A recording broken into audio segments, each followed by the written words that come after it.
Alhamdulillah la ni'matillah rabbi fanfa'na bima 'allamtana rabbi fakina faki ahlana. Jamaah sekalian yang berbahagia.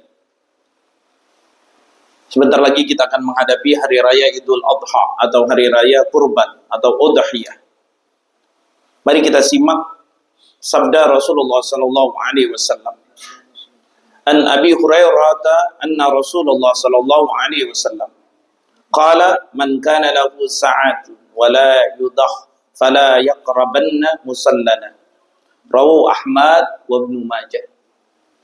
Dari Abu Hurairah Rasulullah sallallahu alaihi wasallam bersabda, barang siapa yang mempunyai kemampuan, maksud dari kemampuan adalah rezekinya, tetapi ia tidak mau berkurban, maka janganlah ia mendekati atau menghampiri tempat salat kami. Maksudnya adalah karena kurban itu bagi orang-orang yang mempunyai rezeki sangat penting, derajatnya hampir-hampir sama dengan ketika melaksanakan sholat. Orang yang mempunyai rezeki, lalu dia tidak berkurban, maka seakan-akan sholatnya tidak sempurna. Karena Allah berfirman dalam surat Al-Kautsar ayat 2, fasalli li rabbika wanhar. Maka laksanakanlah sholat dan berkurbanlah. Maka niat kita berkurban sangat penting. Orang-orang yang berkurban maka untungnya sangat besar. Orang-orang yang berkurban itu penting di dalam hidup dia. Nabi besar Muhammad sallallahu alaihi wasallam bersabda, riwayat hadis Ibnu Majah, An Abi Dawud an Zaid bin Arqam qala ashabu Rasulillah sallallahu alaihi wasallam, ya Rasulullah, Allahumma salli wa sallim barik alaihi wa alihi, ma hadhil adhahi? Qala sunnatu abikum Ibrahim. Qalu fama lana fima ya Rasulullah? Qala bi kulli sya'ratin hasanah. Qalu fasuf ya Rasulullah? Qala bi kulli sya'ratin minas sufi hasanah. Dari Abu Dawud, dari Zaid bin Arqam, dia berkata, para sahabat Rasulullah SAW bertanya, wahai Rasulullah, apakah maksud dari hewan-hewan kurban seperti ini? Beliau bersabda, ia merupakan sunnah ajaran bapak kalian, yaitu Ibrahim.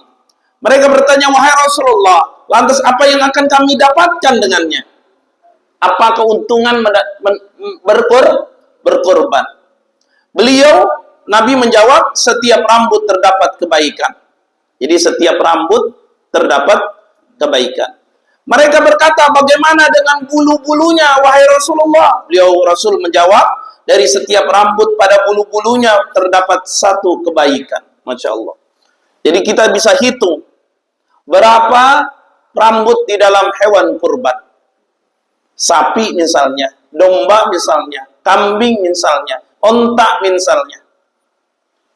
Berapa yang tumbuh di dalam tubuh hewan kurban yang akan kita korbankan? Kalau satu rambut dapat satu kebaikan, berarti sudah jutaan kebaikan yang kita dapat dari hewan kurban. Mari kita simak sabda Rasulullah SAW kembali.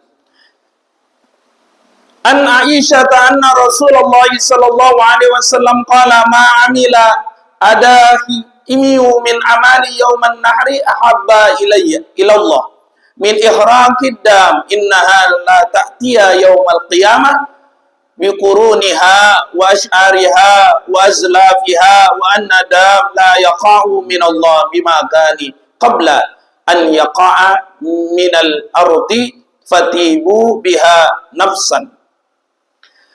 Aisyah, Sayyidatina Aisyah menuturkan dari Rasulullah sallallahu alaihi wasallam. Beliau bersabda, tidak ada satu amalan yang dikerjakan manusia pada hari raya Idul Adha yang lebih dicintai oleh Allah dari menyembelih hewan kurban. Karena hewan itu akan datang pada hari kiamat dengan tanduk-tanduknya, bulu-bulunya, dan kuku-kuku kakinya. Darah hewan itu akan sampai di sisi Allah sebelum netes ke tanah. Karenanya lapangkanlah jiwamu untuk melakukannya. Tuh. Kalau kita punya rezeki, kita paksain. Mengapa kita paksakan? Karena ternyata kurban itu tidak hanya untung buat kita, tapi buat anak cucu kita.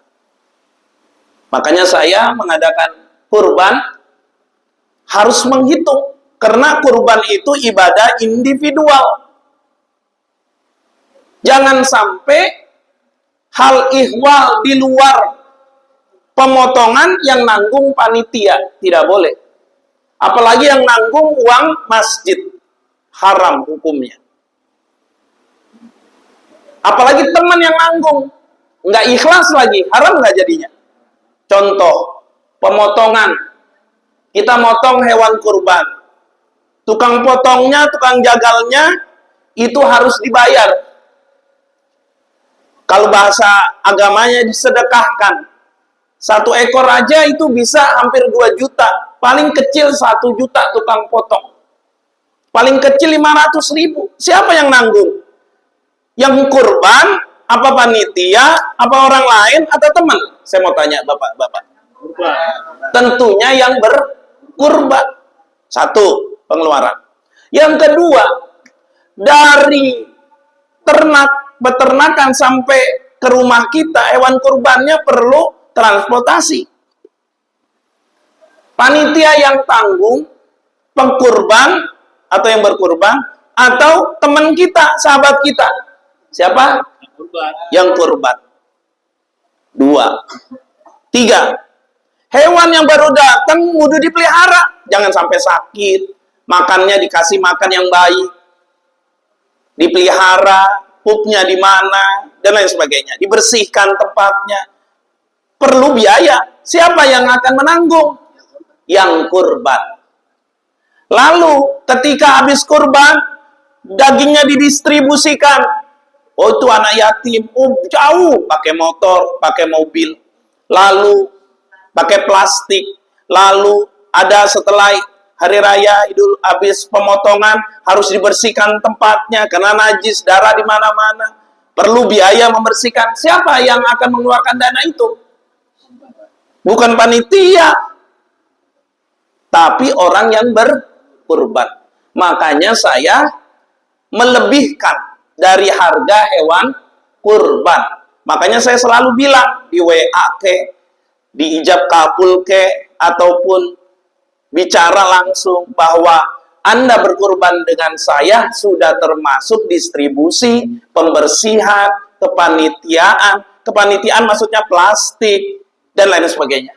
Supaya kurbannya itu sempurna. Jangan sampai ada kasus orang berkurban, lalu dia hanya membeli hewan kurban, lupa mengalokasikan dana untuk pembersihan, pendistribusian, penjagalan, dan lain sebagainya. Makanya ibu bapak yang kurban di tempat kami, itu agak berbeda harganya dari di luar. Saya tidak tahu mereka pakai cara yang lain apa, apakah bantuan dari orang untuk penjagalannya dan lain sebagainya. Tapi kalau di saya, sudah Anda yang menanggung. Sehingga sempurnalah kurbannya. Karena ini amanah. Apalagi kalau saya, alhamdulillahirrabbilalamin, ada 4 freezer. 1, 2, 3, 4. Isinya nanti daging dalam setahun. Dimakan oleh kita. Kok kita? Iya boleh makan sepertiganya orang yang berkurban. Sepertiganya buat teman-teman kita. Yang kaya kayak yang miskin, teman kita boleh dikasih. Yang sepertiganya untuk fakir miskin. Kalau saya buat anak asuh, setahun dikeluarkan setiap 2 hari sekali, makan daging. Ya. Habis itu alhamdulillah udah selesai nih. Saya beberapa hari ini udah berapa minggu nggak makan daging lagi karena udah habis di freezer, bersih. Jadi setahun itu disimpan. Pertanyaannya, setahun disimpan lalu Dimasukkan freezer 2 hari sekali, dikasih makan buat anak asuh, seminggu sekali dikasih makan buat jamaah pengajian maulid Isra Mi'raj dan lain sebagainya, khususnya setiap malam Sabtu, disopkah, disemurkah dan lain sebagainya. Lalu siapa yang biayain listriknya ini? Siapa? Ibu bapak sekalian. Ya pengurban. Orang daging kurban dia. Ya, sudah saya hitung di situ. Alhamdulillah. Jadi benar-benar sempurna. Makanya alhamdulillah bapak-bapak, ibu sekalian yang telah berkurban di tempat kami, insya Allah apa yang disabdakan oleh Rasulullah Sallallahu Alaihi Wasallam bahwa nanti kurban tersebut akan menyamperi atau menghampiri Anda dengan posisi hewan yang pernah Anda potong di tempat ini. Insya Allah. Mudah-mudahan Allah berikan berkah kepada kita semuanya dan Allah berikan rezeki yang halalan, thayyibah yang luas untuk kita berkorban beberapa hari lagi. Dan beruntunglah orang-orang yang berkorban, baik ibu bapak sekalian, di mana kurban Anda akan menjadi bentuk istana dan kendaraan di surganya Allah Subhanahu wa taala. Allahu a'lam bishawab.